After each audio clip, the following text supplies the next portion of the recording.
शक्ति स्वरूपा, तू ही तो है नव दुर्गा।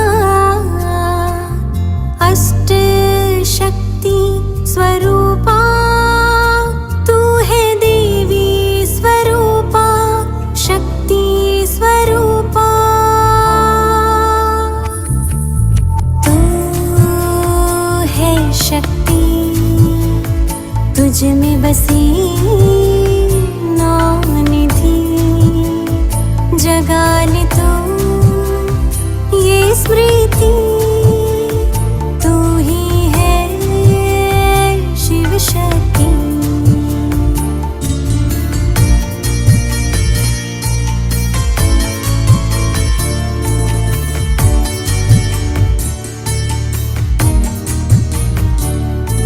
जो जग से रहती है न्यारी, वो आत्मा है सबकी प्यारी।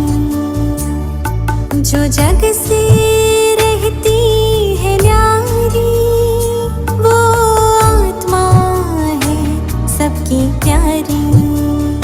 जो न होती प्रभावित कहीं, ये है संकीर्णता की शक्ति। पुरानी बातों को जो मन से निकाले, पुरानी बातों को जो मन से निकाले। न ईर्ष्या न द्वेष को मन में पाले।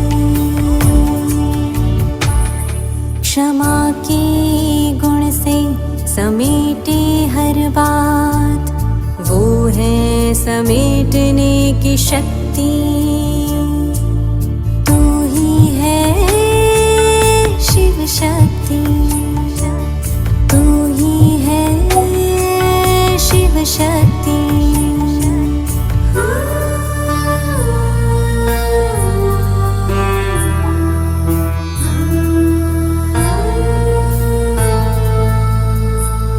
भले निंदा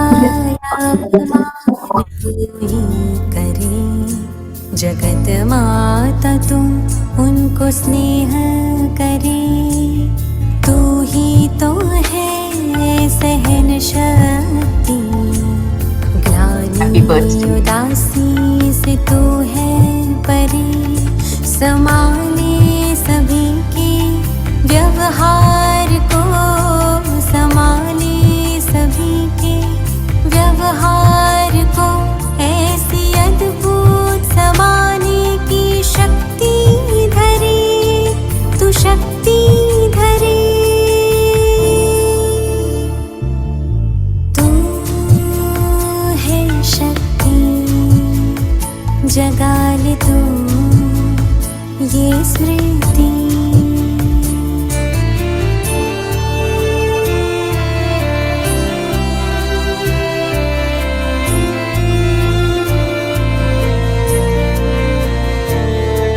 शांत मन साक्षी दृष्टा, न कोई प्रभाव न कोई दबाव। परख शक्ति तेरा स्वभाव,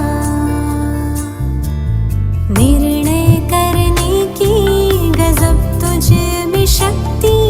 सत्य असत्य को जान देती निष्कर्ष तू शक्ति महान। चाहे कोई तूफान, तूफान को भी तू तोहफा बनाए। सामना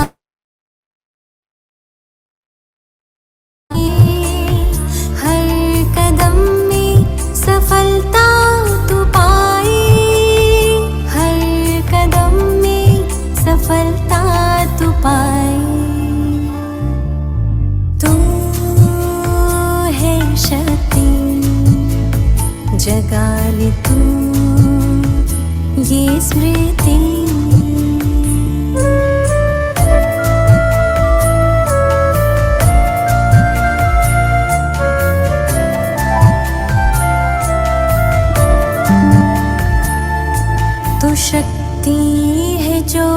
सबको तारे, जो भी अपने जीवन से हारे।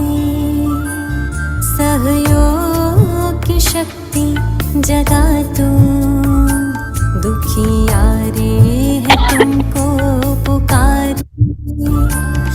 ये समय महापरिवर्तन का, अष्ट शक्ति को भीतर जगा। विकारों रूपी रावण को शिव शक्ति बन के जला। तू ही है शक्ति स्वरूपा, तू ही तो है नव दुर्गा। अष्ट शक्ति स्वरूपा, तू है देवी स्वरूपा, शक्ति स्वरूपा। तू है शक्ति, तुझ में बसी नौ निधि। जगा ले तू ये स्मृति, तू ही है शिव शक्ति, तू ही है शिव शक्ति, तू ही है शिव शक्ति।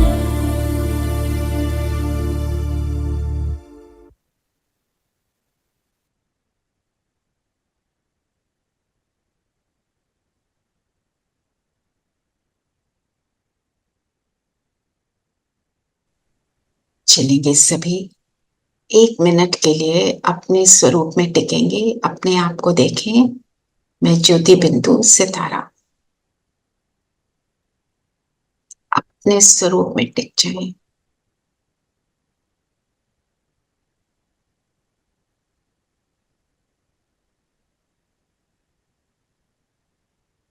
माथे के बीच चमक रहा,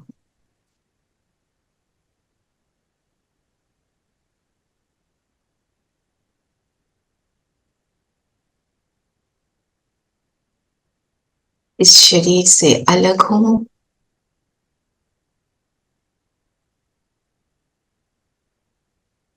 मैं ज्योति बिंदु, इन आंखों से देखने वाले, इन कानों से सुनने वाले,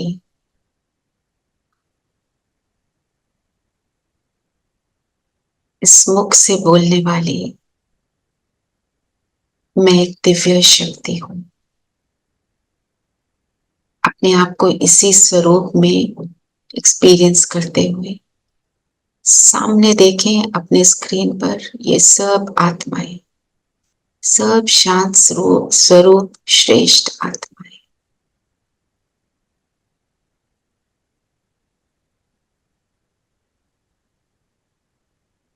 ओम शांति। ओम शांति। ओम शांति दीदी। ओम शांति। तो आज आपने जो गीत सुना, हमारा जो लेसन है उसी पर है, अष्ट शक्तियां। तो जब हम योग करते हैं तो उसका रिजल्ट क्या होता है? हमें शक्तियां मिलती है ना। एक है, दुनिया में किस चीज को शक्ति बोलते हैं? जो फिजिकल पावर, बाहुबल की बात नहीं है, ये है इंटरनल स्ट्रेंथ। तो वो देखते हैं कौन सी शक्तियां हैं। और अगर आप देखें, दुर्गा की कितनी बाजू दिखाई हैं? 8। अष्ट शक्तियों की बात करिए, 8 बाजुएं, मतलब 8 की 8 बाजुएं किस चीज को सिंबलाइज करती हैं? उसकी शक्ति को। और जैसे कल भी बात करी थी कि हाथ बटाओ ना, गिव मी योर हैंड, सहयोग की, साथ दे बात होती है। मतलब बाजू और हाथ किस चीज को सिग्निफाई करती है? स्ट्रेंथ को भी और दूसरे के साथ कोऑपरेशन के भी, दूसरे को साथ देने के लिए। इसलिए दुर्गा की 8 बाजुएं दिखाई, कहीं 10 भी दिखाते हैं। कहने का अर्थ ये है, कोई 8 बाजू वाला, कोई 10 बाजू वाला कोई नहीं होता, पर ये सिंबलाइज करते हैं कि भी मैं आत्मा इतनी पावरफुल बन सकती हूं, जो कि इन शक्तियों को मैं यूज करके हर सिचुएशन में अपने को स्टेबल रख पाऊं। ये जो बाजुएं हैं शक्ति को डिनोट करती हैं, शक्ति को सिंबलाइज करती हैं, है ना। तो जब हम योग करते हैं तो रिजल्ट क्या होता है, जितना भी किया, चाहे 2 मिनट, चाहे 5 मिनट, चाहे 1 मिनट, अगर मेरा कनेक्शन बन जाता है तो उसके बाद मेरी फीलिंग जो है कैसी बदल जाती है, इमोशनल लेवल पे, है ना, कैसे हो जाते हैं। और कोई ज्यादा बोलने का मन नहीं करता, ऊंचा बोलने का मन नहीं करता, मेरी नेचर में उस टाइम पे एक चेंज आता है पॉजिटिव। और वो जो पॉजिटिव मेरी नेचर बन जाती है वही एक्चुअली शक्ति है। हम 8 शक्तियों की यहाँ बात करने लगे हैं, पर एक्चुअली शक्तियां जो हमें योग मेडिटेशन जिसको हम योग कह रहे हैं, उससे बहुत सारी शक्तियां हैं। हर गुण भी एक शक्ति है। तो आज हम पहले लेंगे पावर टू टॉलरेट, सहन करने की शक्ति, है ना। दुनिया में क्या कहते हैं, सहन कर गया, कमजोर है, कावर्ड है। पर सहन करने के साथ प्रीफिक्स क्या यूज होता है, शक्ति। और सहन करने के साथ क्या यूज होता है, शीलता। तो जो सच में सहन कर लेता है वो एक्चुअली पावरफुल है। और शीलता मतलब होता है कैरेक्टर। तो जो सहन करता है उसका कैरेक्टर निखरता है, वो उसका कैरेक्टर श्रेष्ठ बनता है। जैसे कोई चीज है,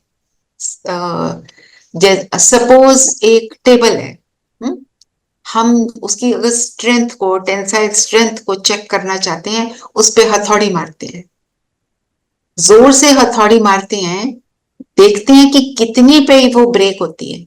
जितनी उसमें रेजिलियंस है तो उसके हिसाब से वो ब्रेक होगी। खूब मारा वो फिर भी नहीं टूटी तो क्या कहते हैं, बहुत स्ट्रांग है। तो टॉलरेट करना मतलब जो आत्मा बहुत कुछ टॉलरेट करने के बाद भी अपने आप को स्टेबल रख लेती है, तो वो आत्मा कैसी है, वो है पावरफुल, शक्तिशाली आत्मा। यहाँ पे बाहुबल की तो बात ही नहीं है, फिजिकल स्ट्रेंथ की तो बात ही नहीं है ना। तो जब हम डिफिकल्ट सिचुएशन में अपने आप को स्टेबल बनाए रखते हैं, विपरीत सिचुएशन में हम अपनी स्थिति को पावरफुल बनाए रखते हैं और हम डगमग नहीं होते, हम हलचल में नहीं आते, हम रोते नहीं, हम चिल्लाते नहीं, अपने अंदर का संतुलन बनाए रखते हैं, उसको कहते हैं सहने की शक्ति, है ना। और सबसे बड़ी बात है कहाँ सहन करना, किसको सहन करना, इसकी समझ डेवलप करते हैं, वो भी मेडिटेशन से। क्योंकि क्या होता है, जब हम मेडिटेशन करते हैं, योग करते हैं, तो मन बुद्धि बिल्कुल साइलेंस में आ जाते हैं। जो स्टिल वाटर होता है उससे ही नीचे उसका जो तला है, स्विमिंग पूल का तला कब दिखाई देता है, जब उसमें कोई भी नहीं है, क्लीन वाटर है, तब दिखता है नीचे क्या है। ऐसे ही कोई भी बात होती है, जब यहाँ बिल्कुल शांत है, पीसफुल है, तब नजर आता है कि इस सिचुएशन में मुझे क्या सहन करना है, क्या नहीं करना। सहन हम व्यक्ति को करते हैं, उसकी नेचर को करते हैं। किसी की नेचर कैसी भी हो, हम उसको सहन कर लेते हैं। या पसंद की बात है, घर में सब कह रहे हैं कि चलो जी हम यहाँ हॉलिडे पे चलें, आप कहते हैं नहीं जी वहां चले, तो हम क्या कहते, सहन कर लेते हैं। हम कहते हैं कोई बात नहीं, इनकी बात मान ली, है ना। कोई ज्यादा जोर से बोलता है, अनशंट बोलता है, हम कहते हैं कोई नहीं बोलता है, तो हम थोड़ा सा जब झुक जाते हैं, सहन कर लेते हैं और उस दूसरे के सहयोगी बनते हैं, दूसरे के साथ कोऑपरेट करते हैं, उसको हम कहते हैं सहन करने की शक्ति। तो दूसरे के साथ हम कोऑपरेट करते हैं, पर अपनी वैल्यूज से को कॉम्प्रोमाइज नहीं करेंगे। ये नहीं है कि मैंने कॉम्प्रोमाइज कर लिया, वो मुझे उलट काम करने को बोल रहा है तो मैं वो कर लूं, पॉइंट वो नहीं है। पॉइंट ये है किसी के अंदर आई हुआ कोई विकार है, कोई वाइस है, जिसकी वजह से उसका बिहेवियर कुछ ऐसा है, मैं उसको सहन कर रही हूँ ना, सहन कर रही हूँ। पर अंदर की मेरी स्थिति ऐसे नहीं है कि अंदर से रो रहे हैं, अंदर से दुखी हो रहे हैं, मेरे को दुख भी नहीं आ रहा है। मतलब बाहर की सिचुएशन से मैं जब इन्फ्लुएंस नहीं होती, नेगेटिव टाइम पर मैं अपने पॉजिटिविटी को बनाए रखती हूँ, रिएक्शंस को खत्म करके मैं रिस्पॉन्स में आती हूँ। जितना मैं रिस्पॉन्स में आती हूँ, उन सिचुएशंस को मैं आराम से डील कर सकती हूँ। जब रिएक्शन में आती हूँ, इम्पल्सिवली कुछ भी कर देती हूँ, तो उससे काम बिगड़ जाता है ना। तो ये, और सहन करने का मतलब आप किसी से भी आज की डेट में पूछो ना, सब क्या कहते हैं, हमने बहुत सहन किया जी। पर सहन करने का ये मतलब नहीं है कि डिफिकल्ट सिचुएशंस को हमने देख लिया तो हमने सहन कर लिया। अगर डिफिकल्ट सिचुएशंस में मैं स्टेबल हूं, अपने अंदर की स्टेबिलिटी, संतुलन को बनाए रखती हूं, उसको कहेंगे सहन करना। सहन कर लिया हम कह रहे हैं और साथ में 10 लोगों को सुना रहे हैं, सोल्यूशन के लिए नहीं। पता है मेरे साथ क्या हुआ, पता है मेरे साथ क्या हुआ, ये क्या है, मीन्स सहन किया ही नहीं। जैसे एक माँ है वो अपने बच्चे की सारी बातों को सहन करती है ना। माँ अपने बच्चे की बात को सहन करती है क्योंकि उसको बहुत स्नेह है बच्चे से। जितना प्यार होगा उतनी वो सहन शक्ति बढ़ती जाएगी, जितना फॉरगिव करने की पावर होगी उतनी उतनी शक्ति जो है वो बढ़ती जाएगी, है ना। क्योंकि जब स्नेह है तो फॉरगिव करेंगे, स्नेह नहीं तो फॉरगिव नहीं कर पाते, है ना। अपने बच्चे को हम सहन कर लेते हैं, दूसरे का बच्चा उसी तरह का व्यवहार करे तो हम उसको सहन नहीं कर पाते। एक से प्रेम है और एक से नहीं है ना। और फिर जब हम सहन करते हैं, इस तरह से अपनी स्टेबिलिटी को मेंटेन करते हैं, इसको अभी एग्जाम्पल के साथ भी लेंगे, तो उसका रिजल्ट क्या होता है, जो सामने वाला है वो बदलता है। हमारा एम किसी को बदलने का नहीं है, but it is an auto reaction. अभी सपोज कोई एक ऐसी आत्मा है जिसके साथ हमारा इस तरह का बिहेवियर है कि वो कुछ कहता है, मैं कुछ कहती हूँ और हमारी आर्ग्यूमेंट होती रहती है। आज मैंने डिसाइड किया कि मैं इस तरह का बिहेवियर बिल्कुल नहीं रखूंगी, मैं शांति से उसको उसके साथ रिस्पॉन्ड करूंगी, नेगेटिव एनर्जी को नहीं आने दूंगी। विल पावर के साथ मैंने शक्तिशाली होकर अपने बिहेवियर को बदल दिया। तो जाहिर है मैंने बदला तो दूसरा भी बदलेगा। इमीडिएटली ना भी बदले, उसके अंदर थॉट आएगा, और जब हम बार बार ऐसे उसके साथ रिस्पॉन्स करेंगे तो वो स्लोली, वो जो व्यक्ति है वो बदल जाएगा। ये इट्स अ गिवन। देखो, जब हम, आप कुछ बनाने लगे हो, सब्जी बना रहे हो, आप गोभी की सब्जी बनाते हैं, उसमें प्याज, टमाटर, अदरक, लहसुन जो भी कुछ डालते हो सारा डाल रहे हो, वो बनाकर आप परोस रहे हो, ठीक है, वही टेस्ट आ रहा है। आज आपने सोचा मैंने तो टेस्ट बदलना है, तो आज आपने प्याज टमाटर नहीं डाला, आज आपने डाल दिया ऑरिगेनो, आपने बेसिल डाला, आपने हल्दी नहीं डाली, आपने सिर्फ नमक डाला, सब्जी का टेस्ट बदल गया। तो अगर आपको वो वाला जो टेस्ट पसंद नहीं है उसको बदलना है तो पहले अपना रिस्पॉन्स बदलो। मसाले वो डालो जो पसंद है, जो मसाले आपको पसंद है वही दूसरे को होंगे पसंद। कौन से मसाले? प्रेम के, शांति के। जब हम वो यूज करेंगे, हम वो यूज करते रहेंगे, अल्टीमेटली वो हार के वो इंसान वैसा ही बन जाएगा।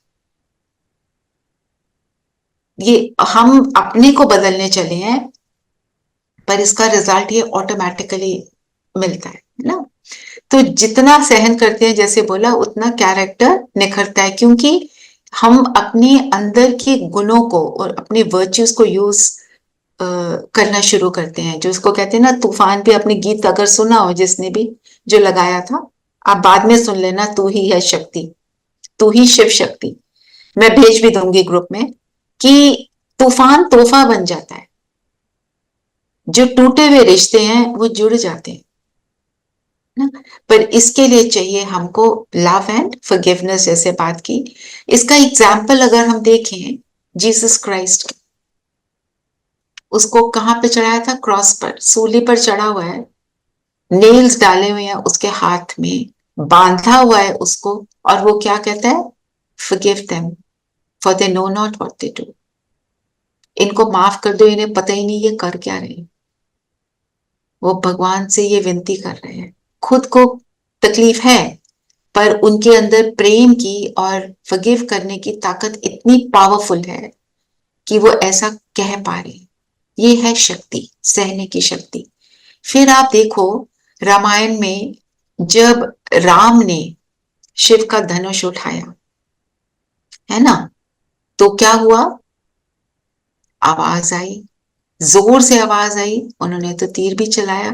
तो परशुराम जो है, उसको गुस्सा आया, और वो आ गया वहां पर, और उसने एंगर में श्राप देना चाहा, श्राप दिया भी, गुस्सा भी किया।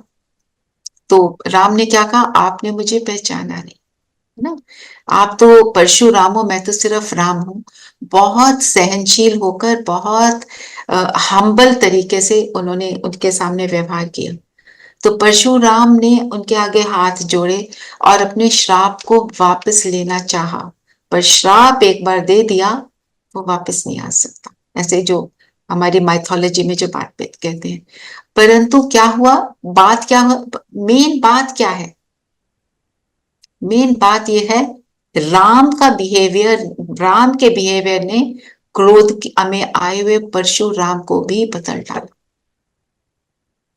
तो हम, ये तो हमने माइथोलॉजी के एग्जाम्पल्स देखे जो हमारे शास्त्रों में है ना, धर्म पिताओं के एग्जाम्पल्स हैं। महावीर स्वामी ने भी क्षमा और प्रेम का बहुत प्रचार किया था। तो हम बदलेंगे तो जग बदलेगा। I change, the world changes. मेरे आसपास की दुनिया बदल जाती है ना। तो इसके अंदर मैं आपको एक एग्जाम्पल देती हूँ। जैसे पेड़ है, I just show you a picture.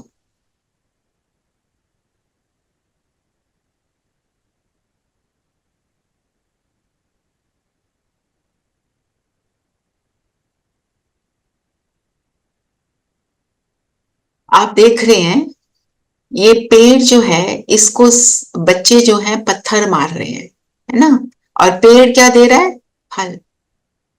लकड़हारा जो पेड़ को काटने बैठता है, वो पेड़ पहले उसको छांव देता है, जब उसको काट देता है तो उसको लकड़ी देता है। क्योंकि पेड़ का क्या काम, क्या है? बस देना, है ना। वो दे रहा है, उसको और किसी चीज से मतलब ही नहीं है ना।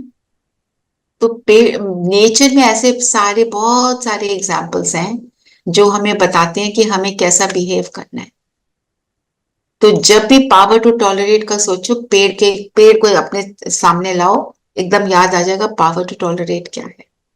फिर समाने की शक्ति। अब हमने सहन कर लिया, जो सहन किया उसको हमने जाके बाहर बातें नहीं करनी है उसकी, समाना है उसको।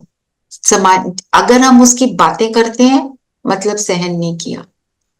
तो इसका एग्जाम्पल हम लेते हैं, जैसे ओशन है, जो समुद्र है, समुद्र के अंदर सारी नदियों का, नालों का पानी आता है, सारा कचरा लोग उसके अंदर डालते हैं। समुद्र क्या करता है? हर चीज को एक्सेप्ट करता है, उसको बाहर नहीं, उसको रिजेक्ट नहीं करता, पर करता क्या है? अपनी वेव्स के साथ वो जो गंध है उसको बाहर थ्रो आउट कर देता है। I just show you a picture also, just looking for it.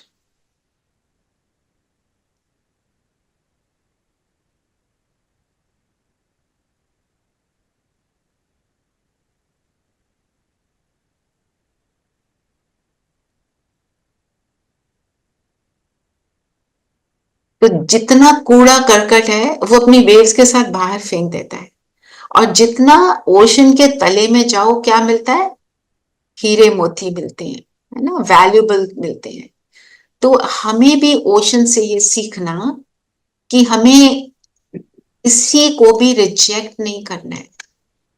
Reject करना मतलब उसके अंदर नेगेटिव एनर्जी को क्रिएट करना। You are wrong, I am right. हम राइट हैं भी, तो भी हम दूसरे को अगर बोलते हैं यू आर रॉन्ग, तो उसका रिएक्शन क्या होगा? हमें वो बोलेगा यू आर रॉन्ग, चाहे उसकी गलती हो भी।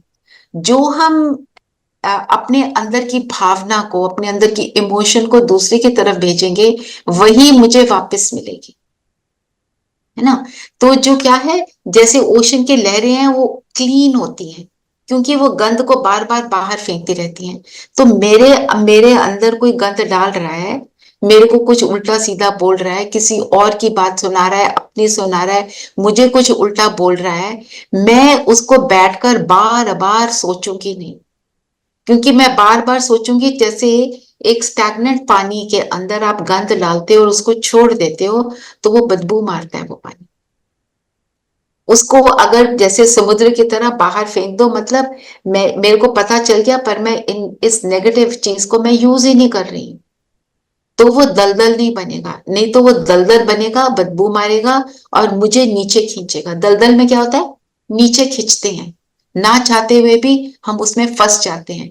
अगर मैंने उल्टी बात करनी शुरू करी, एक बात चार लोगों को फैला बताई, जर्म्स को फैला रही हूं, तो रिजल्ट क्या होगा? पहले वो जर्म्स मुझे ही खाएंगी ना। तो फिर जो छोटी सी बात होती है, फिर वो बात बहुत बड़ी हो जाती है ना। तो हमें समाना सीखना, कि कोई बात हो गई, उसको बार बार बोलने से क्या होता है, हमारे थॉट्स क्या है, एनर्जी। तो where the thought goes the energy flows, and where the energy flows the thing grows। और आपकी एनर्जी कहाँ जा रही है? उस उल्टी बात को सोचने में जा रही है, कि उस उल्टी बात को रिजेक्ट करने में जा रही है? ये हमको उसके ऊपर अटेंशन देना है, तो फैलाना नहीं है। तो समाने की शक्ति जब हमारे में आती है, तो हम खुद उस पेन से फ्री हो जाते हैं। किसी ने मेरे को कोई बात 100 साल, 100 तो नहीं, चलो 10 साल पहले बोली, 15 साल पहले बोली, और मैं आज भी उसके बारे में सोचती चली जा रही हूँ, तो मैं उस पेनफुल सिचुएशन को बार बार रीलिव करके अपने अंदर पेन क्रिएट कर रही हूँ। अगर मैं माफ करके उस चीज को छोड़कर मैं कहती हूँ लेट गो, आगे बढ़ो, तो मैं अपने आप को फ्रीडम दे रही हूँ आगे बढ़ने की, है ना। तो हमें हर एक को शुभ भावना देनी है, ना कि उनकी बातों को बार बार रीलिव करके अपने को भी गलत डायरेक्शन में ले जाना है, दूसरे को भी। फिर तीसरा है, नेक्स्ट पावर क्या है, परखने की शक्ति, power to discern what is right and what is wrong, ना। ये तो बहुत जरूरी बात है। दुनिया में भी हमें पता ही नहीं चलता कौन सा व्यक्ति मेरे लिए सही है, कौन सा नहीं है ना। अगर उसको परखना है, और जो जैसे एक ज्वेलर होता है, वो उसके पास एक कसौटी का पत्थर होता है, जिसके ऊपर घिस कर देखता है कितने कैरेट का सोना है, और मैग्नीफाइंग ग्लास के नीचे वो डायमंड को चेक करता है, क्योंकि हर पीली चीज सोना नहीं, हर चमकती चीज हीरा नहीं। तो वो टेस्ट करके फिर उसकी वैल्यू को बढ़ाता है ना। जब, और तो ये परख कब सकता है, जैसे मैग्नीफाइंग ग्लास है, उसके नीचे वो हीरो को देखता है, मैग्नीफाइंग ग्लास भी क्लाउडेड है, तो क्या होगा, उसको कुछ क्लियरली थोड़ी दिखेगा। तो परखने के लिए मेरा माइंड जो है क्लीन और clear of all these thoughts, जो नेगेटिव थॉट्स हैं, वेस्ट थॉट्स हैं, उसके अंदर हमको नहीं जाना। जितने वो आएंगे तो मैं परख नहीं सकूंगी सिचुएशन को या व्यक्ति को। तो मेडिटेशन हमारी इस एबिलिटी को डेवलप करता है। जैसे आपने अगर कहीं बाहर जाना है, आप देखना चाहते हैं कि बाहर बारिश हो रही है कि नहीं हो रही है, तो शीशे पे पानी आ जाता है ना, शीशा साफ नहीं है, हम उसको साफ करके फिर बाहर देखते हैं, तो पता चलता है बारिश है, वेदर कैसा है, मुझे छाता लेना है, मुझे कोट पहनना है या नहीं पहनना है, क्या पहनना है, उस हिसाब से मैं डिसाइड करती हूँ और फिर जाती हूँ ना। कर्टन्स लगे हुए हैं, खिड़की गंदी है, तो क्या पता चलेगा? कर्टन को हटाओ, सफाई करो। मतलब हमारे ऊपर पर्दे पड़े हुए हैं पास्ट बिलीफ सिस्टम्स के, ऐसे होना चाहिए, वैसे होना चाहिए, ये खराब, ये अच्छा, ये बुरा, उन सब को छोड़कर यहाँ पर जो कहते हैं आईना साफ किया, तो मैंने खुद को देखा, अपने अंदर को साफ करना। और जब हम योग करते हैं तो ये होता है, क्योंकि सारी चीजों से फ्री होकर बैठते हैं ना, कई चीजें उस समय याद आती हैं। तो क्लैरिटी के साथ ट्रांसपेरेंसी, मन का शुद्ध होना बहुत जरूरी है।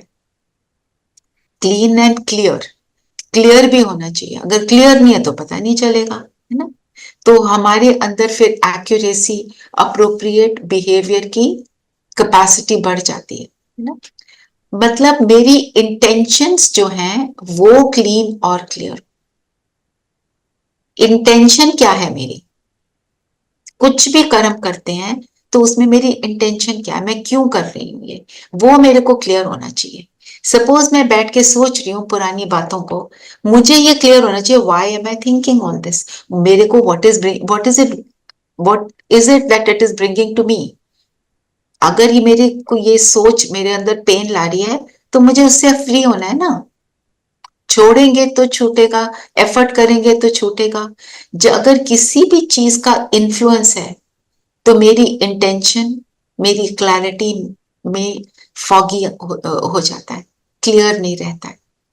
किस चीज का इन्फ्लुएंस आ जाता है, किसी लोभ का आ जाता है, लालच का आ जाता है, गुस्से का आ जाता है ना। और किसी के साथ मोह का आ जाता है, कोई ज्यादा अच्छा लगता है, कोई कम अच्छा लगता है। जो ज्यादा अच्छा लगता है उसके लिए हमारा कैसे हम बिहेव करते हैं, जो कम अच्छा लगता है उसके लिए क्या करते हैं। तो ये इन्फ्लुएंस्ड माइंड है। इन्फ्लुएंस के बिना परख कर तब जब हम एक्यूरेट डिसीजन लेते हैं, है ना, नहीं फिर धोखा नहीं खाते। नहीं तो धोखा खाएंगे। जैसे सीता का एग्जाम्पल, सीता ने 3 बार धोखा खाया। पहले तो सोने का हिरन देखा, पहचाना नहीं, सोने का कोई हिरन होता है। लोभ के वश हुई, मटेरियलिज्म। मतलब है तो स्टोरी, पर समझने के लिए सिंबॉलिकली मटेरियलिस्टिक जो अट्रैक्शंस होती हैं। फिर जब रावण साधु के वेश में आया, उसको नहीं परखा, क्योंकि फोकस था मुझे तो वो हिरन चाहिए। बुद्धि जो है इधर उधर भटक रही है, और कोई क्लीन और क्लियर अंदर कुछ है नहीं, अपनी इंटेंशन को क्लियरली देख नहीं पाई, है ना। तो फिर फंस गई। फिर मारीच ने पुकारा लक्ष्मण बचाओ, तो लक्ष्मण को उठाकर भेज दिया। ये नहीं पता कि राम जैसे को लक्ष्मण की जरूरत पड़ सकती है, जो जिसको हम देवता बोलते हैं, इतना पावरफुल देवता है, उसको क्या जरूरत है किसी मारीच ने लक्ष्मण को पुकारा राम की आवाज में, तो उसने अब पहचाना ही नहीं कि ये राम नहीं हो सकता। मींस परखने की शक्ति गायब थी, कमजोरी थी, मोह की शिकार थी, है ना। तो मेरे पास क्या होना चाहिए, जो विजडम मुझे मिल रही है मैं उसको यूज करूं। अर्जुन को कृष्ण ने 18 अध्याय पढ़ाए, 18 चैप्टर्स। उसके बाद उसका मोह नष्ट हुआ। तो मोह को फिनिश करने के लिए हमारे को अपने ऊपर काम करना पड़ेगा। ओवरनाइट कुछ नहीं होगा, पर हम धीरे धीरे उसको डेवलप करेंगे और फिर हम सक्सेसफुल भी हो जाएंगे। तो सीता का एग्जाम्पल जो है ये बहुत पावरफुल एग्जाम्पल है। हमें देखना है हम कहाँ कहाँ मोह के वश आके रॉन्ग डिसीजन लेते हैं। रॉन्ग डिसीजन लेते हैं क्योंकि रॉन्ग परखा है, डिसर्न नहीं कर पाए राइट क्या रॉन्ग क्या, है ना। जब हमारी परख शक्ति अच्छी होती है तब हम निर्णय भी सही ले सकते हैं। इसका भी आपको एक पिक्चर दिखा देती हूँ, इट हेल्प्स टू रिमेम्बर।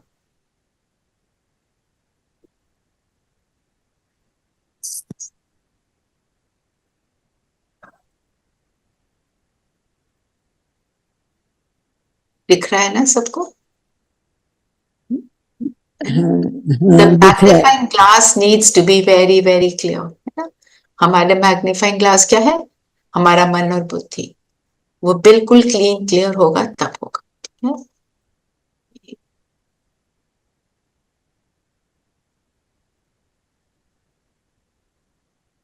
फिर अगली शक्ति है निर्णय लेने की शक्ति, द पावर टू जज वाइजली।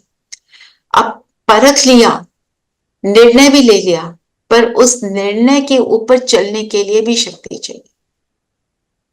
एग्जाम्पल इसका देते हैं, जैसे फॉर एग्जाम्पल मुझे पता है कि हम ये एक मेरा फ्रेंड है, इसके साथ मैं जब जाती हूँ हम किसी ना किसी आर्ग्यूमेंट में पड़ जाते हैं। मुझे उसकी भी ये बात पता है और अपनी भी कमजोरी पता है, वो मेरे को प्रोवोक करता है और मैं उसमें आ जाती हूँ। अब मैं किसी एक फ्रेंड के साथ आराम से जा रही हूँ, वो सामने से आ रहा है, मैं अपने फ्रेंड को बोलती हूँ देखना बी केयरफुल, ये ना आर्ग्यूमेंट नहीं होनी चाहिए आज, लेट अस एंजॉय। अब वो आ गया, उसने मुझे प्रवोक किया, डिसाइड कर लिया कि नहीं करना। उस जब समय आया, मेरे अंदर वो स्ट्रेंथ नहीं थी उस आर्ग्यूमेंट को साइड करके रिस्पॉन्ड करने की, रिएक्शन में ना आने की। मैंने फिर वही रिएक्शन कर दिया, तो क्या हुआ, अच्छा भला एंजॉयमेंट का जो मोमेंट था उसको वेस्ट कर दिया, जानते हुए मैंने नहीं किया। इसके लिए भी शक्ति चाहिए। तो हमने परख शक्ति जो है मेरी, डिसर्न करने की पावर किस काम की, अगर मैं उसको यूज ही नहीं कर रही। यूज करना है और सिचुएशन चली गई और आप फिर सिर्फ रिग्रेट में रह गए ना। तो हमने ना लड़ना है ना स्ट्रगल करना है, अपने आप से बात करनी है। तो जो भी हम कर रहे हैं ना, जब हमें पता होता है हमारी कहाँ वीकनेस है, अपने आप से बात करेंगे, क्योंकि ये शक्तियां जो है ये एक दूसरे की साथी हैं। एक को यूज करेंगे दूसरे को यूज करना और इजी हो जाता है। तो जितना हम वाइजली डिसीजन लेते हैं, स्टेबल माइंड के साथ लेते हैं, इनर स्टेबिलिटी बढ़ाते हैं, बैलेंस बढ़ता है, तो हम उस निर्णय शक्ति को बहुत इजीली यूज कर, परख कर, निर्णय लेकर हम एक्यूरेटली यूज करते हैं। तो निर्णय लेने के लिए अगर आप देखो, हमारा फोकस अच्छा चाहिए। अगर फोकस होगा तो हम उसको अच्छे से यूज कर पाएंगे। जैसे एक बैलेंस पुराने जमाने का जो होता था, उसमें जो फलक्रम होता था ना, I am just taking out the picture,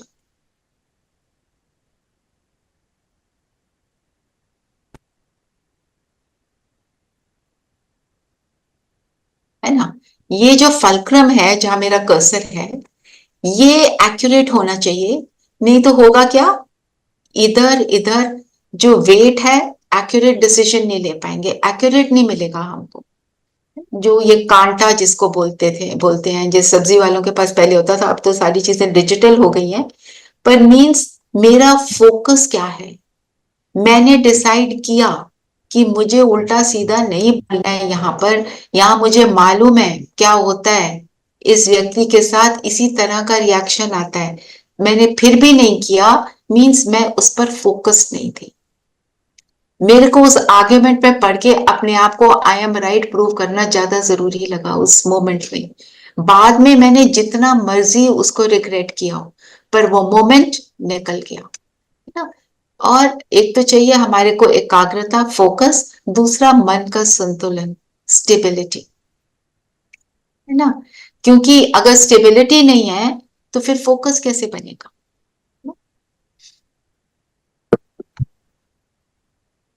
तो इसमें कमजोरी सबसे बड़ी क्या है, ईगो। रावण को कितनों ने समझाया सीता को लौटा दो, समझ भी रहा था, पर अहंकार इतना था, ईगो इतनी थी कि वो इस ईगो में आकर छोड़ नहीं पाया। पता था मैं किसका मुकाबला कर रहा हूं, जिसका मुकाबला कर रहा हूं वो कौन है, वो वो राम है। राम का मुकाबला करने करने की क्षमता किसी में नहीं है, उसको सब ज्ञान था, पर अहंकार के वश होकर वो उसको कर नहीं पाए। फिर तो उसका सर्वनाश तो होना ही था। फिर जब रावण मर गया तो राम ने बोला, मतलब वो पड़ा धराशायी हुआ था और अपनी लास्ट सांसें ले रहा था, तो राम ने लक्ष्मण को बोला उससे जाकर सीख लेकर आओ। लक्ष्मण तो गुस्से वाला था थोड़ा, तो उसने बोला मैं उससे क्या सीख लूंगा। राम ने बोला नहीं, लेकर आओ। तो चला गया, उसके सिर के पास खड़ा हुआ, रावण को बोलता दे दो जो सीख देनी है। रावण ने कुछ नहीं बोला, कहते आप ऐसे ही बोल रहे थे, वो तो कुछ नहीं बोल रहा है, उसके पास कोई सीख नहीं है देने के लिए। राम ने बोला आप कहाँ खड़े हुए थे? तो बताया सिर के पास। कहते जब किसी से सीखते हैं, उसको आप अपने से बड़ा समझते हैं तो पैरों पे खड़े हो ना। फिर पैरों पे खड़ा हुआ तो रावण ने क्या बोला कि जब तुम्हारे हितैषी कोई तुम्हारे को सीख देते हैं, कोई समझानी देते हैं, तो उस समझानी को तुम यूज करो, नहीं तो तुम्हारा ही नाश होगा। अपने हितैषियों को नजरअंदाज नहीं करना। पैर सिर पे खड़े होने का मतलब क्या है? लक्ष्मण को भी ईगो आई हुई थी। ईगो सारा कुछ फिर नाश कर देती है। तो ये है किसकी शक्ति? पावर टू जज, निर्णय लेने की शक्ति। फिर है पावर टू फेस चैलेंजेस, सामना करना। ये एक बहुत बड़ी बात है कि मेरे को क्या, किस चीज का सामना करना है और किस चीज को टॉलरेट करना है। तो सबसे बड़ी बात है, जो कुछ भी हो रहा है मेरे अंदर उस सत्य को एक्सेप्ट करना चाहिए। सत्यता को एक्सेप्ट करने की शक्ति चाहिए, है ना।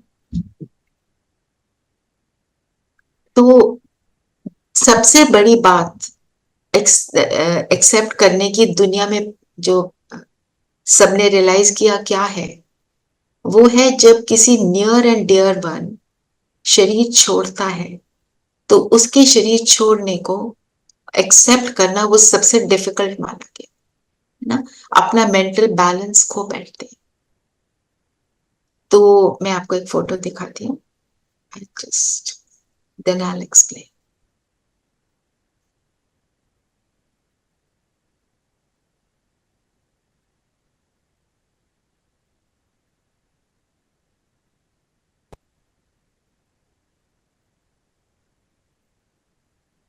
हम क्या देख रहे हैं इसमें? अर्थी जा रही है, राइट। और दूसरी तरफ एक योगी है, उसके सिर पर दिया जल रहा है और साथ में दिखाया है तूफान। ठीक है ना।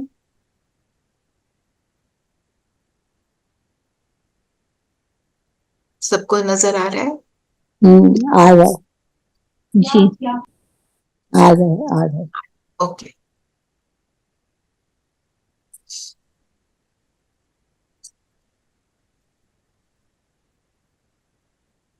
तो जो योगी है वो फोकस्ड है, वो आत्मा की ज्योत को जलाए हुए है। रियलाइजेशन है मैं कौन हूं और मेरा पिता कौन है ना।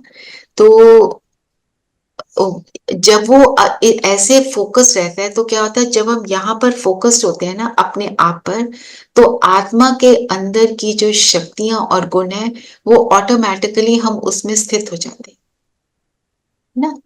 और योगी भी योगी क्या करता है, क्योंकि वो योगी है, उसको रियलाइजेशन है मैं कौन हूं, उसका फोकस अपने ऊपर है, ज्ञान भी है, समझ भी है, उसके आधार पर अपनी स्टेबिलिटी को बनाए रखता है। रियलाइज क्या करते हैं, हर एक का अपना अपना पार्ट है, प्ले करता है। और प्ले करने का टाइम जब फिनिश हुआ, उसका कर्म जिस स्थान पर फिनिश हुआ, वो दूसरी जगह जन्म लेने के लिए चला जाता है। वो एक नई यात्रा शुरू करने के लिए निकल गया, उसको ये रियलाइजेशन है। तो तूफान में नहीं तो दिया बुझ जाता है ना, तूफान आता है तो भी मेरे अंदर की जो रियलाइजेशन है वो दिया जो है जला हुआ है ना। तो क्या होता है जब कोई शरीर छोड़ता है, वो हमें उस रूप में नहीं नजर आ रहा जिस रूप में वो मेरे साथ था। उस आत्मा ने किसी और जगह जाके अपनी जर्नी को शुरू किया, और वो बल्कि वहां जाके बिल्कुल अकेला है। वो नई जगह पे नए लोगों के साथ है, नए गर्भ में है, और हम उसी स्थान पर हैं जिससे हम यूज्ड टू हैं। तो हमारा ये कर्तव्य बनता है कि हमें जब ज्ञान मिल गया तो हम उस आत्मा के लिए अच्छी भावना रखें कि आगे जहां पे भी जाना है वो वहां पे सुखी हो। जब कोई ट्रैवल करता है तो हम क्या कहते हैं, हैव अ सेफ जर्नी, तुम्हारी जर्नी हैप्पी हो, इंजॉयबल हो। तो हम भी उसके लिए ऐसी भावना रखें। और एक्चुअली हम दुखी किस लिए होते हैं, वो हमारे को जो सुख दे रहा था वो अब मुझे नहीं मिलेगा। रोते हम अपने लिए ही है। तो उसको भी शक्ति चाहिए। हम रोएंगे, वो रोएगा क्योंकि हमारे साथ उसकी अटैचमेंट है। हम उनकी अच्छाइयों को याद करें और उनकी अच्छाइयों को अपने जीवन में प्रयोग करें। हमें ये विश करना है उनको नया जीवन, स्वस्थ शरीर मिले, अच्छा घर मिले, ये हमारा एम होना चाहिए, है ना। तो पावर टू फेस, सामना करने की शक्ति मतलब हर सिचुएशन को पॉजिटिव एटीट्यूड से फेस करना।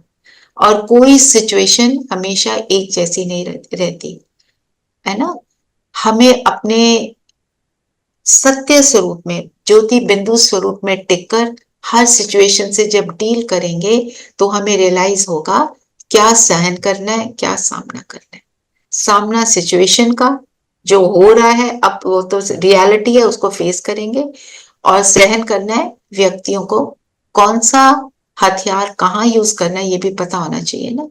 तो इस शक्ति को यूज करने के लिए हमें चाहिए है निडरता, निर्भयता और करेज। दोनों चीजें चाहिए। एडजस्टमेंट करने की पावर चाहिए नई सिचुएशन में। ठीक है, चलिए। किसी ने कुछ पूछना हो तो चैट में लिख सकते हैं या पूछ सकते हैं। ये 8 शक्तियां जिनके बारे में मैं आपको बता रही हूँ, जब आप इसको रिकॉर्डिंग को सुनेंगे आपको और मदद मिलेगी ना। फिर पावर टू कोऑपरेट मतलब सहयोग की शक्ति। तो मैं आपको अभी चित्र दिखाऊंगी। कृष्ण ने गोवर्धन पर्वत को एक उंगली पर उठाया था।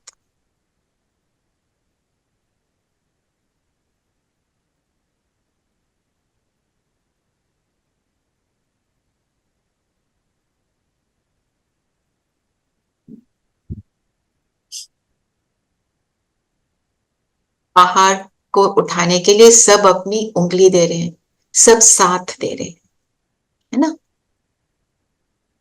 जब इकट्ठे करते हैं तो पहाड़ जैसी समस्या छोटी हो जाती है। एक दूसरे के साथ कोऑपरेट करना, एक दूसरे को साथ देना इन एवरी सिचुएशन, ये मेरा लक्ष्य होना चाहिए। मुझे ज्ञान मिला, मुझे परमात्मा मिला, उसका फायदा क्या अगर मैंने किसी की मदद भी ना की ना? तो पहाड़ मतलब दुख जैसे पहाड़ जैसी समस्या को सभी मिलकर करें तो सब कुछ इजी हो जाता है। जैसे कोविड में जब लॉकडाउन हुआ तो क्या हुआ, पोल्यूशन फिनिश हो गई, सबने साथ दिया, तो नेगेटिव जो पोल्यूशन नेगेटिव ही चीज है ना, वो फिनिश हो गई। तो जो एक दूसरे को सहयोग देना, कोऑपरेट करना, ये एक दैवी लक्षण है। सहयोग लेना भी, उसमें ईगो नहीं आनी चाहिए। सहयोग लेना और देना दोनों दिव्यता, डिवाइन क्वालिटीज हैं। और सहयोग ना लेना और ना देना ये आसुरी, जिसको कहते हैं ना रावण के लक्षण है। तो सहयोग शब्द में भी योग शब्द आता है ना। जो योगी है वही सहयोग करने के लायक है, क्योंकि वो अपनी स्थिरता को मेंटेन करके फिर दूसरों को स्थिर बनाता है, दूसरों को सहयोग कर सकता है। जैसे इसका एग्जाम्पल एक अगर आप लें तो, जैसे एक न्यूज़पेपर है, एक ग्रैंडफादर पढ़ रहे थे, तो उड़ के वो जो है वो पेपर वो चला गया कांटों में, पे टुकड़े हो गए। उनका ग्रैंडसन उनके साथ बैठा था, तो दादाजी उसको लाए और उसको जोड़ने की कोशिश करी। वो वर्ल्ड मैप को देख रहे थे, तो जोड़ रहे थे, जोड़ नहीं रहा था। वो बच्चे ने कहा मैं कर देता हूँ, उसने 2 मिनट में कर दिया। उन्होंने बोला कैसे किया? कहते आप जो पढ़ रहे थे मैं पीछे देख रहा था, एक व्यक्ति बना हुआ था, उसको मैंने ध्यान से देखा था, मैंने फटाफट जोड़ दिया। तो हमने अगर पूरे वर्ल्ड की समस्या को हम कहें हम पूरी दुनिया बदले, हम पूरी दुनिया बदले, नहीं। वर्ल्ड मैप को जोड़ना मुश्किल, पर अपने को बदलना, अपने पर अटेंशन देना वो इजी है। हम अपने आप को बदलें और फिर जग बदल जाएगा। हमें जो मिलता है, जहां मिलता है, हम सबको सहयोग दें। जितनी जो मेरा दायरा है, बड़ा बड़ा हम करने की कोशिश करें। हमें आता नहीं करना, हम कहें हमें तो होता नहीं, चलो छोड़ दे, नहीं। हम छोटी छोटी चीजों से बड़ी बड़ी चीजों की तरफ चलते हैं, है ना। तो जब हम एक दूसरे को साथ देते हैं तो डिफिकल्ट से डिफिकल्ट काम सिंपल हो जाता है, हमारी अचीवमेंट भी ज्यादा बढ़ जाती है। नेचुरली सब साथ दे रहे हैं, है ना, और दूसरों के साथ रहने की जो कैपेबिलिटी है वो भी बढ़ जाती है। रहना तो साथ ही, अकेला तो कोई रह भी नहीं सकता। जैसे वो स्टोरी है ना एक ओल्ड मैन की, वो अपनी लास्ट लेग्स पे था, तो उसके बेटे थे तीन, वो तीनों लड़ते थे, तो क्या उसने बोला, तीन डंडे लाओ। जब तीन डंडे लाए, एक एक सिंगल सिंगल डंडा था, टूट गया। जब जोड़ के तोड़ने की कोशिश करी तो जुड़ा नहीं। मतलब यूनिटी स्ट्रेंथ हमें सिखाते हैं ना। तो ऐसे ही सबका साथ देने में ही शक्ति है। इसके ऊपर एक और स्टोरी सुनाती हूँ। एक इंद्र की दावत थी, तो उसने देवताओं को और असुरों को दोनों को बुलाया। तो जो देवता थे अलग कमरे में और जो असुर थे उनको अलग कमरे में बिठाया। उसमें कंडीशन थी कि अपनी बाजू को मोड़ना नहीं है, मोड़ के नहीं खाना। तो सबकी थालियां परोस दी गई। तो जो असुर थे उनको तो बहुत गुस्सा आया, चीजें चूजें फेंक दी, उनके कमरे में केओस हो गया। बोलते हमें पता है ये देवता हमारे को नीचा ही दिखाने के लिए बुलाते हैं। और जो देवता थे वो क्या कर रहे थे, अक्रॉस उनके सामने जो बैठा था उसको प्यार से खिला रहे थे, एक दूसरे को खिला रहे थे। क्या था, सहयोग की शक्ति। तो ये क्या है, देवताई गुण है। तो इसके लिए क्या चाहिए, समझदारी चाहिए, स्नेह चाहिए।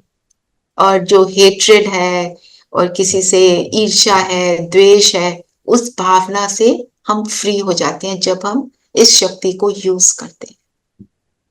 फिर एक और शक्ति जो मुझे लगता है ये तो हमारे को कॉन्स्टेंटली यूज करनी है, वो है पावर टू विड्रॉ, विस्तार को छोटा करना, है ना? विस्तार को संकीर्ण करने की शक्ति, जिसको अंतर्मुखता की शक्ति भी बोल सकते हैं। इसके लिए हम एग्जाम्पल लेते हैं एक कछुए का फोटो दिखाती हूँ।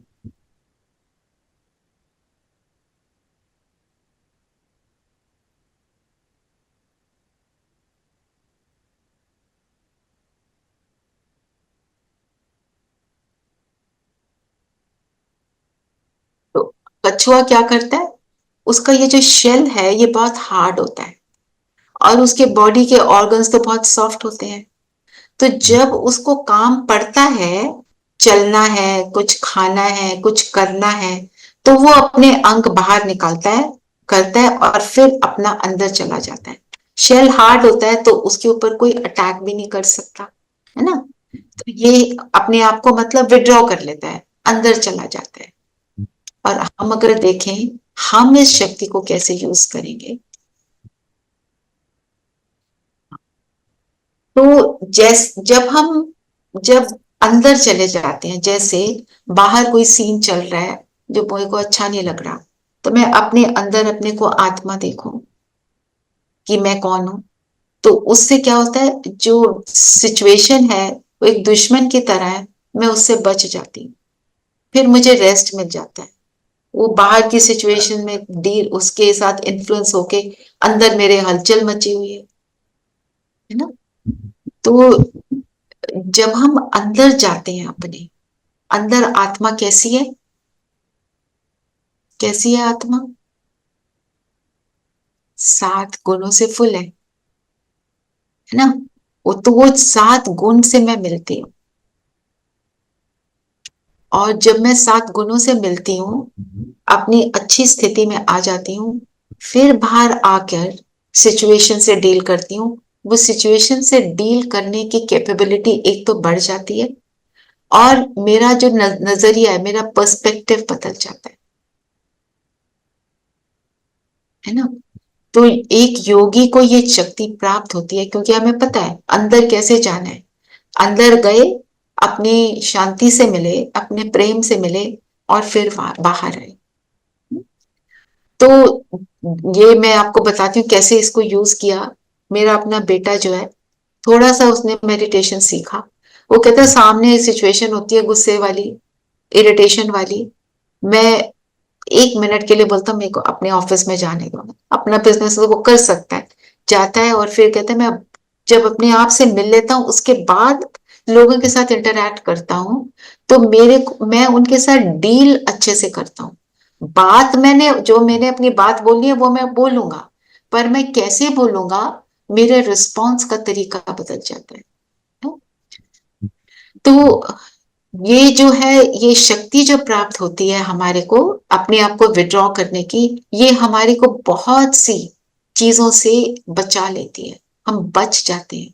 दूसरे ने गुस्सा किया, मैंने भी कर दिया। बाहर की सिचुएशन डिफिकल्ट है, रोना शुरू कर दिया। रोना शुरू कर दिया, जो करना चाहिए वो कर नहीं पाए, है ना। ट्रेम्बल करना शुरू कर दिया, नर्वस हो गए, डर गए, है ना। तो हमारे को अपने ऊपर अटेंशन देना, ये विश्वास रखना कि हम जो कर्म कर रहे हैं, हम अच्छा कर्म कर रहे हैं, तो अपने ऊपर अटेंशन देंगे तो इससे रिजल्ट अच्छा ही होगा। जब हम ये करते हैं तो हम बाहर की सिचुएशन के इन्फ्लुएंस में नहीं आते, इसलिए एनर्जी लूज नहीं करते। एनर्जी लूज करेंगे तो कुछ भी कर नहीं पाएंगे। तो डिटैच हो जाते हैं जब, तब हम सही सोच पाते हैं। हम कहते हैं ना, तुम बताओ, तुम बिल्कुल बाहर बैठे हो, तुम्हें सिचुएशन कैसी लग रही है। आप देखो, कोई आप फोटो लगाते हो दीवार पर, तो उसके पास खड़े होके नहीं पता चलता। जब आप दूर से उस फोटो को देखते हैं तो पता चलता है ये थोड़ी टेढ़ी है, नहीं सीधी करें, नहीं ऊपर करें, नहीं नीचे करें, कैसे लगाना है वो तब पता चलता है। तो जो जो योग करता है वो इस एनर्जी को गेन करता है, अपने आप से जुड़ता है, डिटैच हो जाता है। तो इस तरह पावर टू विड्रॉ जो है, हम हमारे को इन्फ्लुएंस से फ्री कर देती है। तो जो हम कर्म कर रहे हैं, हमने ये नहीं सोचना मैं ऐसे क्यों करूं, ये देखो ये ऐसा है, ये वैसा है, दूसरों की हम गलतियां निकालें। वो कहते हैं ना, नेकी कर दरिया में डाल। आपने जो किया कर्म, उसका इम्पैक्ट तो आपको मिलेगा ही, उसका रिजल्ट मिलेगा ही। तो मैं जो अपनी आंसर शीट पे लिखूंगी उसके मार्क्स मुझे मिलेंगे, दूसरे को नहीं मिलेंगे, ये तो गारंटीड है। पर मुझे करना क्यों है, ये करने से मुझे सुख मिल रहा है, फिर दूसरे को तो ऑटोमेटिक मिलेगा, क्योंकि वाइब्रेशन है ना। इसके लिए चाहिए डिटैचमेंट और अपने अंदर जाने की शक्ति। सिचुएशन को सोच कर नहीं, एकदम अपने अंदर चले जाएं। आप किसी मीटिंग में बैठे हैं, कहीं किसी से बात कर रहे हैं, 1 सेकंड अपने अंदर जाने में टाइम नहीं लगता, है ना। इससे फिर हम जो जो वाइसेस हैं उनके ऊपर विजय प्राप्त कर लेते हैं।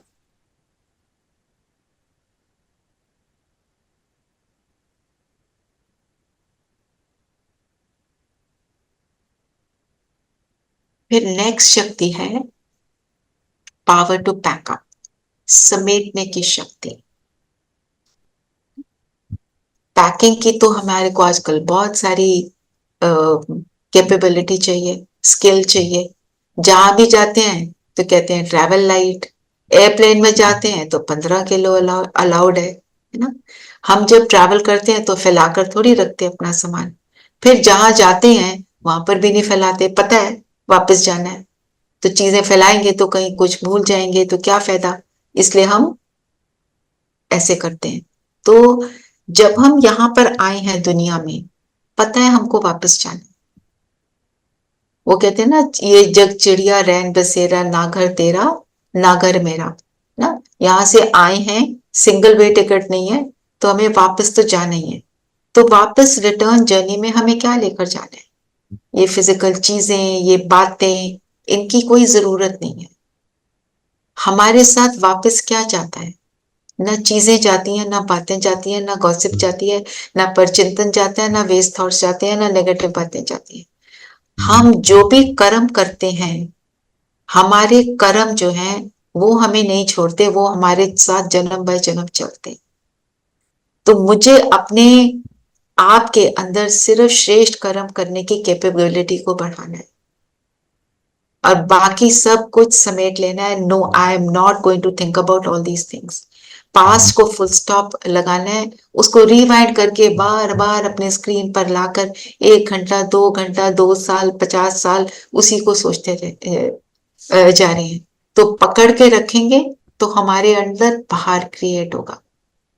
जैसे कोई आपको कहता है ना, ये मेरा सामान थोड़ा सा आप पकड़ लो, आप 1 किलोमीटर उस सामान को लेकर पकड़ते के चल रहे होते हो, लाइट भी है तो क्या करते हैं, लगता है थोड़ी देर बाद बहुत भारी हो गया, मेरे से नहीं उठाया जाता। एक हमारा फोन भी है, बहुत देर तक हम उठा के नहीं चलते, हम नीचे रखते हैं, बैग में रखते हैं। ये थोड़ी कि हम फोन को पकड़ के चलते हैं, पकड़ के चलते हैं तो उसका भी भार फील होता है। तो ऐसे बातों का भी भार मुझ आत्मा को फील होता है, और फिर मेरे अंदर पेन क्रिएट होता है। तो पुरानी बातों को, इस तरह की बातें जो दुख देती हैं, उसको लेट गो करना है। सिर्फ उससे डील करना है जिससे डील करना जरूरी है, जो इम्पोर्टेंट है। किसी चीज को फैलाना नहीं, फिर हमारी एनर्जी सेव होती है। पुरानी जो बिलीफ सिस्टम बने हुए हैं, ऐसे होना चाहिए, वैसे होना चाहिए, दुनिया के रीति रिवाज छोड़ना है। किसी और को ब्लेम करना चीजों के लिए, वो छोड़ना है। पुरानी बातों को छोड़ना है। दुनिया के लिए हमने वो बनाई हुई है ये नजरिया, ये अच्छा ये बुरा, इसको भी छोड़ना है। दूसरों के साथ एक्सपेक्टेशंस को भी छोड़ना है। सिर्फ याद रखना है, और औरों की एक्सपेक्टेशंस मेरे से सब छोड़ दो। सिर्फ ये याद करना है, मैं आत्मा हूं, मैं सतोगुणी हूं, मुझे इस गुणों को यूज करके अपने कर्म को करना है बस। It will make my life very easy, है ना। जैसे इसमें आपको एक स्टोरी सुनाती हूँ, सुनी होगी आपने, काफी जगह वो सोशल मीडिया पे बहुत फैली थी, कि एक व्यक्ति जिसके तीन फ्रेंड्स थे, कोई रिलेटिव्स नहीं थे। एक फ्रेंड सदा साथ रहता था, है। एक फ्रेंड मिलता था पर कभी कभी, और एक फ्रेंड कभी उसको कभी मिलता था, वंस इन अ वाइल, है ना। उसके ऊपर एक केस हुआ। तो जब केस हुआ तो जो फ्रेंड के साथ सदा रहता था वो तो इमीडिएटली छोड़ गया, जिसके साथ कभी कभी रहता था वो भी थोड़ी देर तक रहा, वो छोड़ गया। जिसको कभी कभी मिलता था बस उसी ने साथ दिया। तो फर्स्ट फ्रेंड क्या है? बॉडी। जब हम शरीर को छोड़ते हैं, जब हम दूसरी बॉडी में जाने के लिए रेडी हो जाते हैं, तो बॉडी ये छोड़ देती है। और दूसरा फ्रेंड, मेरे रिलेटिव फ्रेंड्स कहाँ तक जाएंगे? शमशान घाट तक जाएंगे। तीसरा फ्रेंड हमारे कर्म है, वो ही हमें सारी बातों से, सारी सजाओं से मुक्त कराएंगे, है ना। तो अच्छी मित्रता किससे? अच्छे कर्मों से करनी है, श्रेष्ठ कर्म करने हैं। तो श्रेष्ठ कर्म क्या और पुण्य कर्म क्या, इसको इसके ऊपर भी एक सेशन करेंगे तो और क्लैरिटी आ जाएगी। हमें कुछ पता है और कुछ कुछ में क्लैरिटी नहीं होती, इसलिए हमारे को उस चीज को समझना बहुत जरूरी है। तो करना क्या है हमारे को? इन पावर्स के ऊपर रिफ्लेक्ट करेंगे और इनको यूज करेंगे। किसी ना किसी टाइम पे हमने इन सब पावर्स को कहीं ना कहीं यूज किया है, पर हमने उसके ऊपर अटेंशन नहीं दिया। अब अटेंशन से करेंगे तो उस पावर को बढ़ाएंगे, और जितना हम यूज करते हैं वो पावर बढ़ेगी। वो शक्ति स्वरूप कोई चीज कब बनती है? जब हमने उसको यूज करना इतना सीख लिया कि वो मेरी सेकंड नेचर बन गई। किसी ने कुछ कहा मेरी सेकंड नेचर है, मैं तो उसको शुभ भावना दूंगी, वो जो भी है मेरी सेकंड नेचर बन गई। कोई भी बात हो रही है, मैं उसका सामना करती हूँ, उसको पहले एक्सेप्ट करती हूँ, फिर आगे बढ़ती हूँ, है ना। ऐसे इनको प्रैक्टिस में लाएंगे, इन पावर्स को। ठीक है। तो फिर और जो आपके एक्सपीरियंसेस हैं उनको नोट करेंगे। नोट करेंगे तो आपको याद आएगा, ओ मैंने तब इस पावर को यूज किया था, मुझे स्ट्रेंथ मिली थी।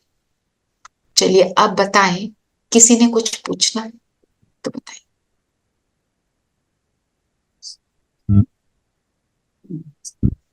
Any questions?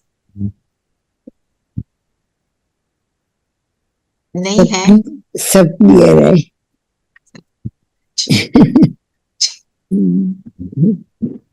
थोड़ा इसके बारे में सोचना, क्योंकि बहुत सारा मैटर है ना।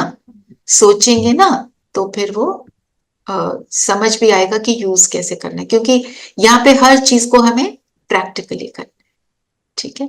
चलिए योग करें थोड़ा, 5 मिनट्स का योग करते हैं, और अपने योग को बढ़ाते चलेंगे हम।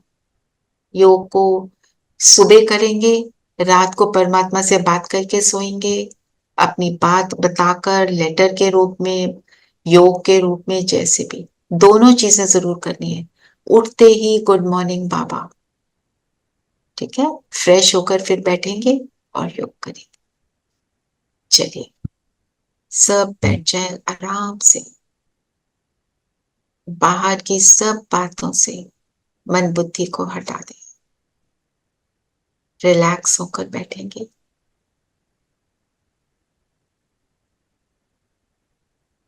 हो सके तो आंखें खोल लें। और एक पॉइंट पर फोकस कर दें और अपने आप को ये थॉट दें, मैं माथे के बीच एक चमकता सितारा।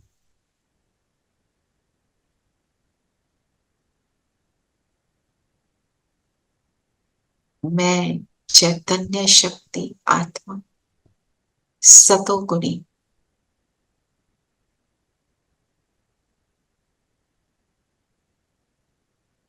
शांति मेरा स्वधर्म।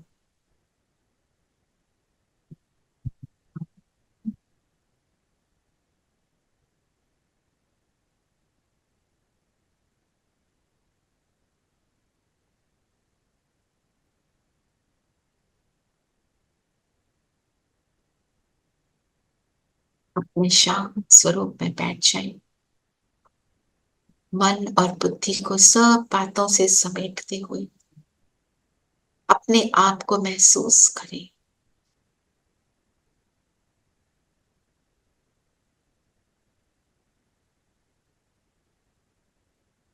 और अपने आप से बात करेंगे, मैं ही वो आत्मा हूं, वो शिव की शक्ति हूं, जो शिव से शक्ति लेकर सर्व शक्तियों को यूज करती हूं अपने जीवन में। मैं एक शक्तिशाली आत्मा,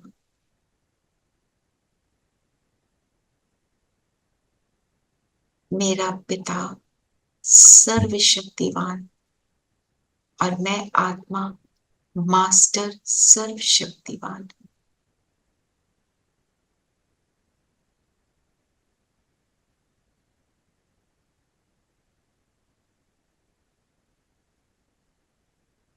शक्ति की किरणें मुझसे निकल निकल कर चारों ओर फैल रही।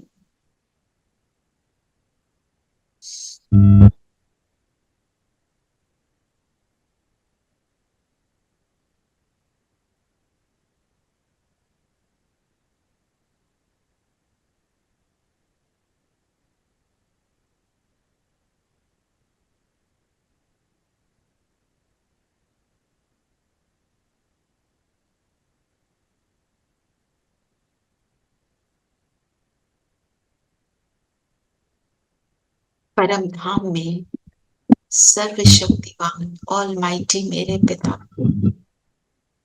मैं अपने इस शरीर से बाहर निकलती हूँ बिंदु बन के, इस कमरे से बाहर बाहर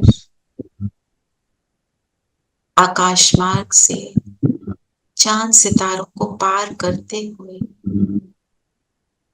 पहुंच जाती हूँ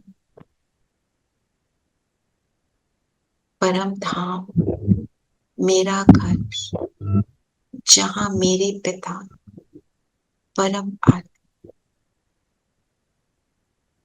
सर्वशक्तिवान उनके बिल्कुल समीप जाकर उनकी सर्व शक्तियां स्वयं में समा रही।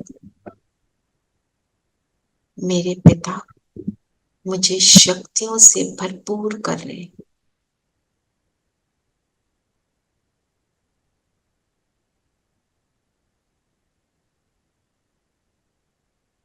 बाबा का साथ मेरे मन और बुद्धि को शांत और स्वच्छ बना रहे।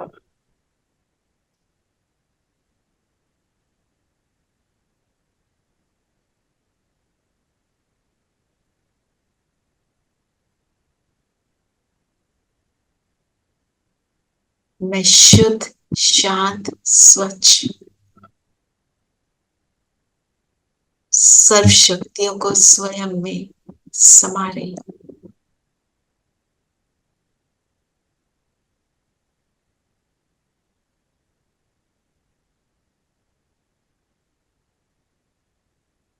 और अब वापस आ जाएं, वापस अपने शरीर में आ जाएं, प्रवेश करेंगे।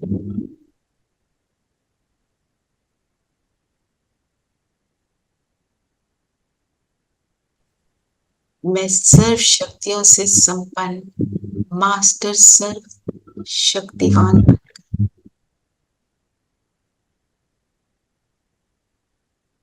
कर्म क्षेत्र पर जीवन में हर शक्ति को यूज करने की क्षमता आ गई।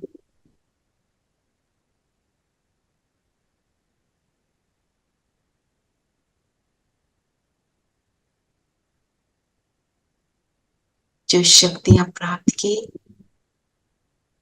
उन्हें चारों ओर फैलाएं, फैलता हुआ फील करेंगे।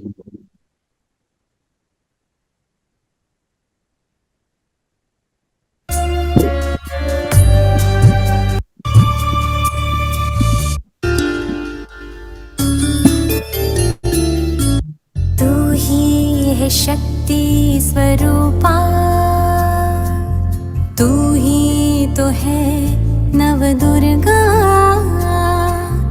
अष्ट शक्ति स्वरूपा, तू है देवी स्वरूपा, शक्ति स्वरूपा। तू है शक्ति, तुझ में बसी नौ निधि, जगा ले तू ये स्मृति, तू ही है शिव शक्ति।